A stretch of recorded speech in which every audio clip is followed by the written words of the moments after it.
இன்றைக்கி நான் தக்காளி சட்னி எப்படி வதக்கிட்டுருக்கேன்னு காணிச்சிட்டேன். இது வதக்கி எல்லாம் ஆற வச்சாச்சு.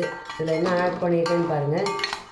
வற்றல் மிளகு, சிவந்த வற்றல் மிளகு அஞ்செண்ணா, ஒரு 1.5 வலுப்பத்தில் பெரிய சவாளா 1.5,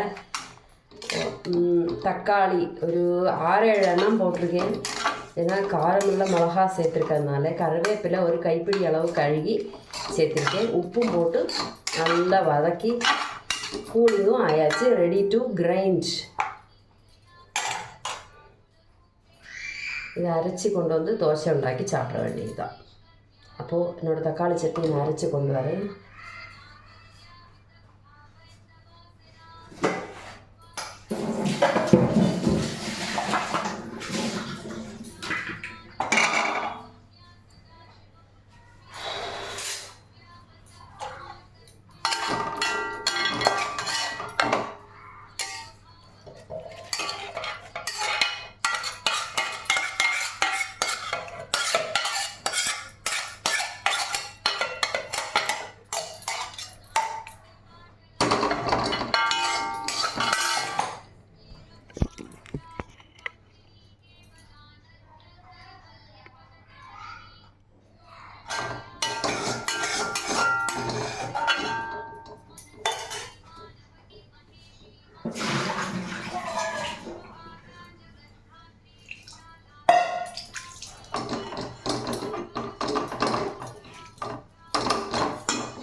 நம்ம அடிக்கடி தக்காளி சட்னி பண்ணி சாப்பிட்றது ரொம்ப நல்லது. கேரட் பீட்ரூட் ஜூஸ் மாதிரியே ஈக்குவலண்ட்டாக நரிஷ்மெண்ட் உள்ளது இந்த உள்ளியும் தக்காளியும் சொன்னால் வெங்காயம் தக்காளியும் அந்த அளவுக்கு பெனிஃபிட் உள்ளது. கருவேப்பிலை ஒரு கைப்பிடி சேர்த்துருக்கோம். பின்ன கொஞ்சம் சர்க்கரையும் கூட சேர்க்கலாம், நல்ல டேஸ்டியாக இருக்கும். கருவேப்பிலையிலேயும் நல்ல சத்து இருக்குது. ஸோ இந்த மாதிரி துவையல் அடிக்கடி அரைச்சி சாப்பிடும்போது நமக்கு அதுக்குள்ள நியூட்ரிஷன் வேல்யூ தவறாமல் கிடைக்கும். நம்ம தேங்காய் எண்ணெயில் வதக்கிறதுனால தேங்காய் எண்ணெயோட பெனிஃபிட்டும் நமக்கு கிடைக்கிறது. ஸோ இதெல்லாம் 5 குணங்கள் உண்டு. மிளகாவத்தல், வெங்காயம், தக்காளி, கருவேப்பிலை, உப்பு, 5 கடகங்கள் இதில் இருக்குது. அதுக்கப்புறம் இப்போ கடுகு உளுத்தம்பருப்பும் கொண்டு தாளித்து அதில் போட்டு கொஞ்சம் சர்க்கரையும் கூட சேர்க்கும்போது பரிபூர்ண சக்தியோடு நம்ம சாப்பிட்றவங்களுக்கு நல்ல சக்தி உண்டாகும். பஞ்சபூதங்கள் ராஜ உறுப்புகளுக்கு தேவையான எல்லா ஃபியூயலும் இது கொடுக்க மாதிரி இருக்கும். அதனால தான் தக்காளி சட்னியை அடிக்கடி செஞ்சு சாப்பிடுங்க. அதாவது தேங்காய் எண்ணெய் விட்டு தாளிக்க போகிறேன். நம்ம எப்போவும் சாப்பிட்ற பொருளை அதில் என்னென்னலாம் கலந்துருக்கு, அதோட ருசி எப்படி இருக்குது அப்படின்னு சொல்லி பார்த்து அதை என்ஜாய் பண்ணி சாப்பிடும்போது தான் அந்த சாப்பிட்ற உணவோட பெனிஃபிட் கிடைக்கும். சமைச்சவங்களுடைய கைப்புண்ணியத்தை உணர்ந்துக்கணும். அவங்க எந்த மென்டாலிட்டியில் இதை எவ்வளோ கனிவோட ருசியோட ஒரு மிஸ்டேக் வரக்கூடாதுன்னு சொல்லி பார்த்து பயபத்திரமாக கழுகி சுத்தம் பண்ணி நம்ம மக்கள் சாப்பிட்ணுங்கிற எண்ணத்தோடு செய்கிறாங்க. அதையும் கூட நீங்கள் புரிஞ்சுக்கணும். சாப்பிடும்போது மொபைலை பார்த்துட்டு சாப்பிடாம இந்த பொருள் செய்யும்போது அவங்களோட மனோபாவம் என்னங்கிறத மதிக்கணும். அதே மாதிரி இந்த பொருள்களை அடிக்கடி தீர்ந்து போச்சுன்னா வீட்டில் போய் கடையில் வாங்கி கொண்டு வாங்கன்னு சொல்லும்போது நீங்கள் டென்ஷன் ஆகிடக்கூடாது. அதுபோல் காய்கறிக்காரங்கள்லாம் வரும்போது அவங்கள அவமானப்படுத்திடாமல் அவங்களுக்கு தேவையான பொருளெல்லாம் நம்ம அவங்கள்ட்டேருந்து வாங்கிக்கணும். ஸோ இத்தனையும் காரியங்கள் நான் சொல்லிக்க விரும்புகிறேன். இப்போது கடுகு நான் போட போகிறேன். கடுகு நல்ல கால்வலி, கைவலி, முட்டு வலி எல்லாம் கேட்கக்கூடிய ஒரு சாதனம். இது நமக்கு ஹீட்டு ப்ரொடியூஸ் ஆகும். உடம்பில் ஹீட்டு ப்ரொடியூஸ் ஆகிறப்ப தான் உள்ளே இருக்கிற இன்ஃபெக்ஷன்ஸ், இன்ஃப்ளமேஷன்ஸ் எல்லாம் வற்றி வியர்ப்பு வழியாக வெளியில் போகும்.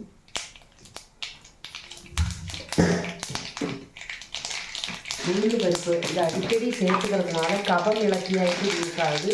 உடம்புக்குள்ள அன்வான்டாக இருக்கக்கூடிய கபத்தை வெளியில் எடுத்து இந்த ஸ்பைனல் கார்டுக்கெல்லாம் நல்ல பலம் கொடுக்கும். ஹிந்தியில் ஹட்டி சொல்லுவாங்க. இந்த ஹட்டியோங்கி தாக்கத் ஹே.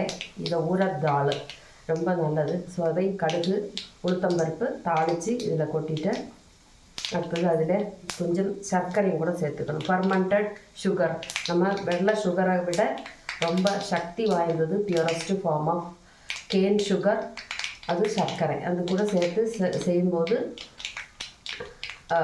அதோடைய மெடிசினல் ப்ராப்பர்ட்டி கூட நமக்கு கிடைக்கும்.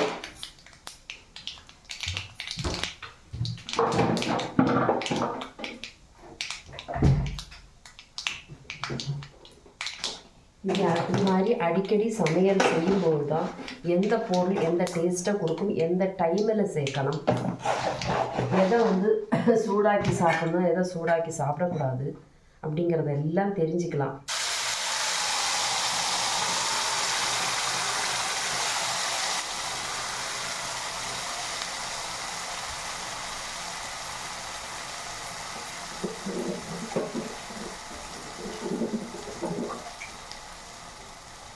என்னோடய சட்னியில் நான் 2 மிளகாய் வத்தல் அதிகமாக தான் போட்டிருந்தேன்.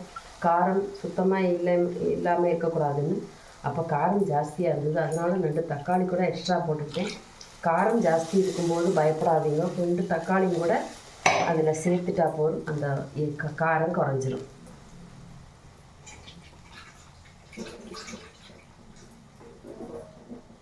ரெண்டு கல் உப்பு ஜாஸ்தியாக போனாலும் இதே மெத்தடு தான். கொஞ்சம் தண்ணி கலக்கி அந்த மிக்சியில் இருக்க தண்ணியை கலக்கி விடுறது கூட நீங்கள் தயங்கக்கூடாது. இல்லைன்னா ஒரு பொருளையும் வேஸ்ட் ஆக்கக்கூடாது. நம்ம கைக்கு வந்த பொருள் வேஸ்ட் ஆகக்கூடாது. அது அன்னபூர்ணியோட அருளால் நமக்கு கிடைக்கப்பட்டது. நம்ம பொருள் கூட வேஸ்ட் ஆக்காமல் உபயோகப்படுத்தணும்.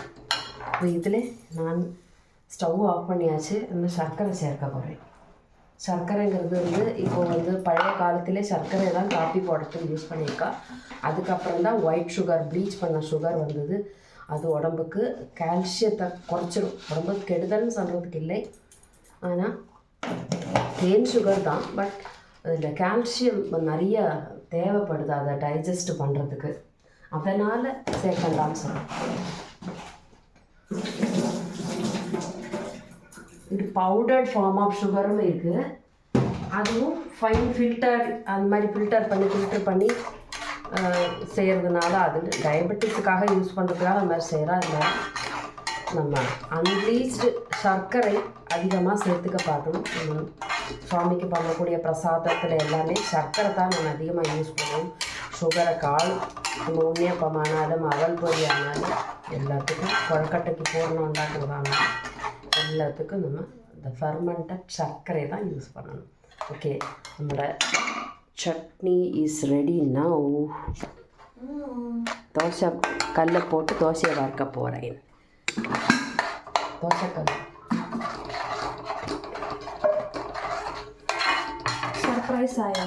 என்னது போகிறதுக்கு டைம் ஆச்சா?